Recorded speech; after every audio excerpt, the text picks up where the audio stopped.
Good evening, everyone, and our case study was on the German language. The origin and the background information on Germany. The German language was derived from Indo-European speakers.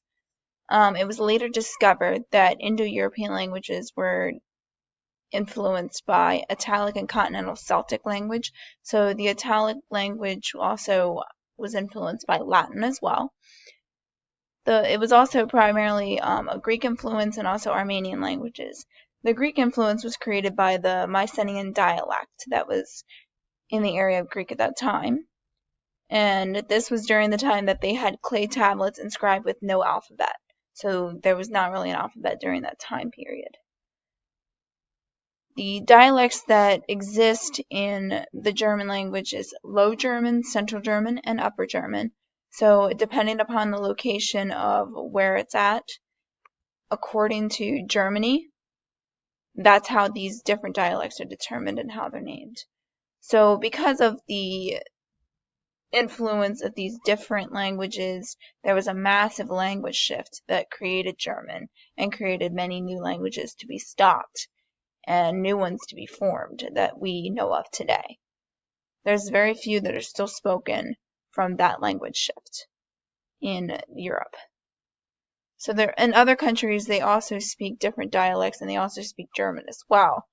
And these countries are Austria, Belgium, Luxembourg, Netherlands, Denmark, Norway, Sweden, and Finland.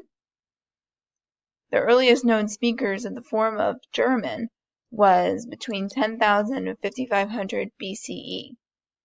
So total in Germany, there are 77,800,000 speakers alone in Germany.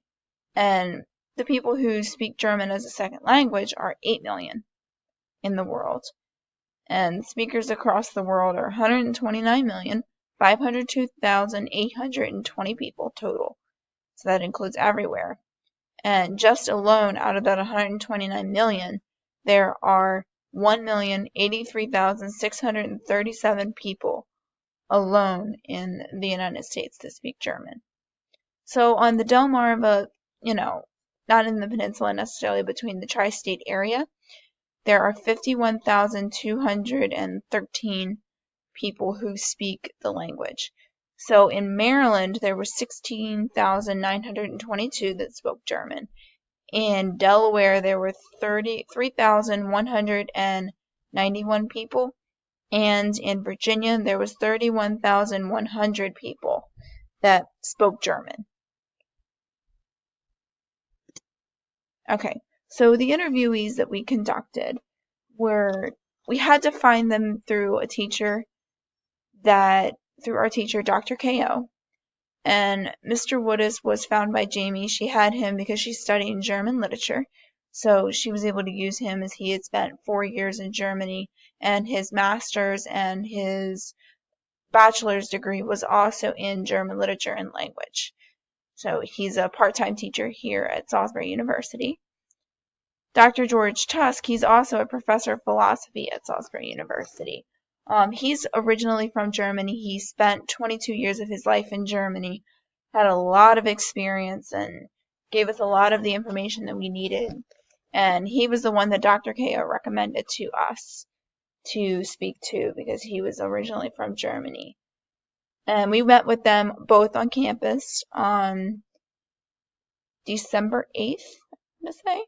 And we met with one of them in their office, and we met another one also on campus.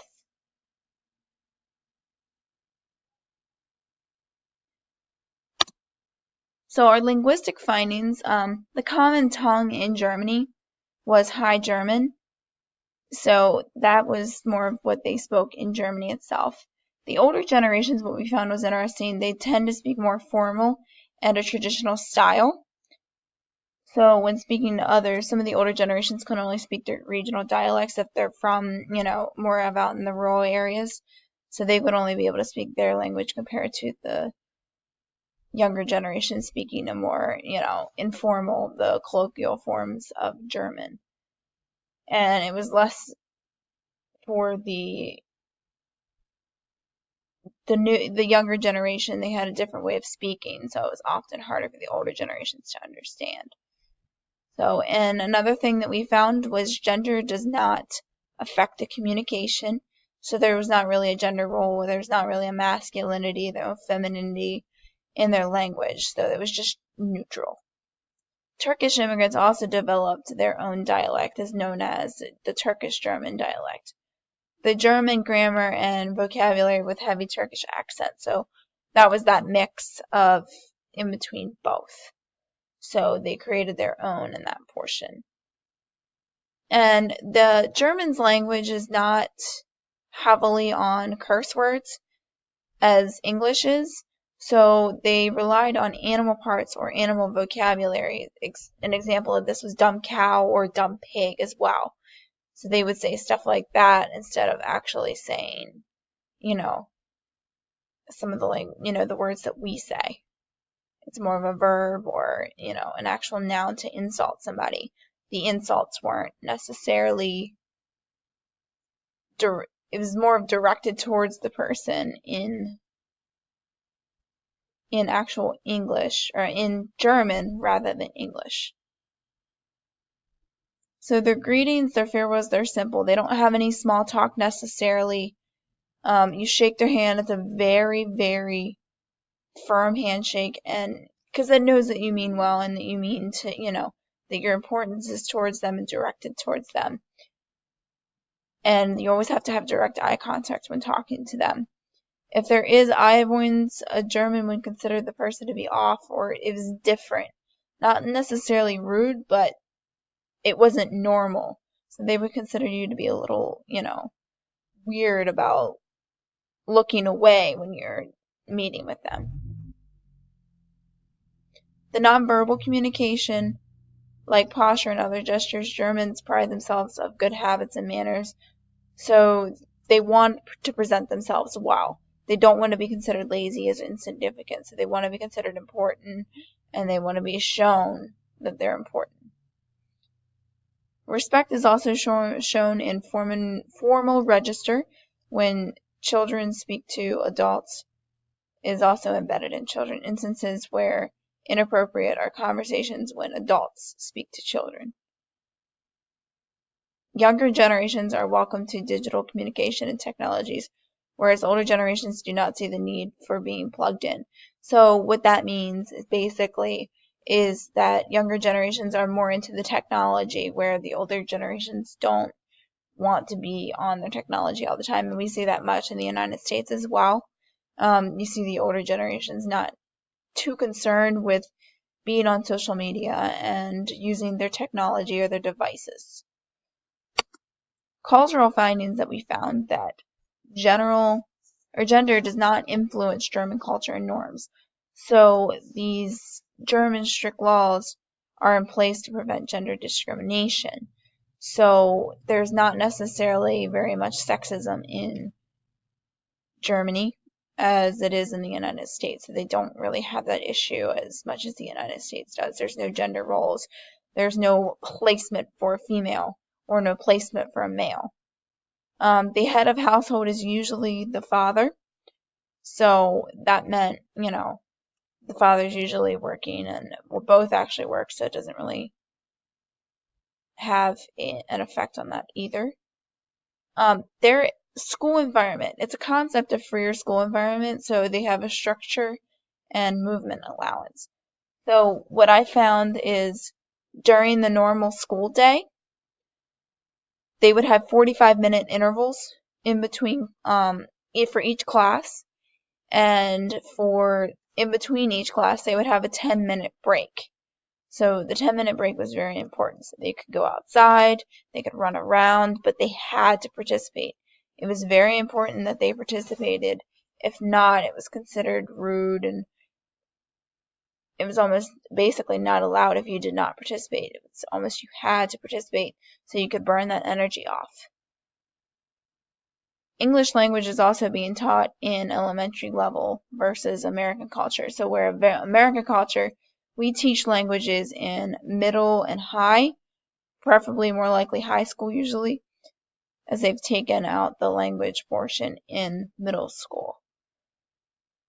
The multilingualism is also an advantage in German culture. So they speak a lot of languages. Sometimes people are speaking 4 to 5 different languages, and that allows them to communicate to their neighboring countries, or maybe trade deals. Stuff like that can be very important. The literature and theater is a very large role in German identity, and government subsidized for equal access to bring people together. So it's a way for people to gather together, and they're able to be together in one area. So something else that was different from the United States, wedding bands are worn on the right ring finger instead of left ring finger. So when they get engaged, so they're not really getting engaged as much as they were, so now they're just getting married. They would wear the engagement ring on the left ring finger compared to the right.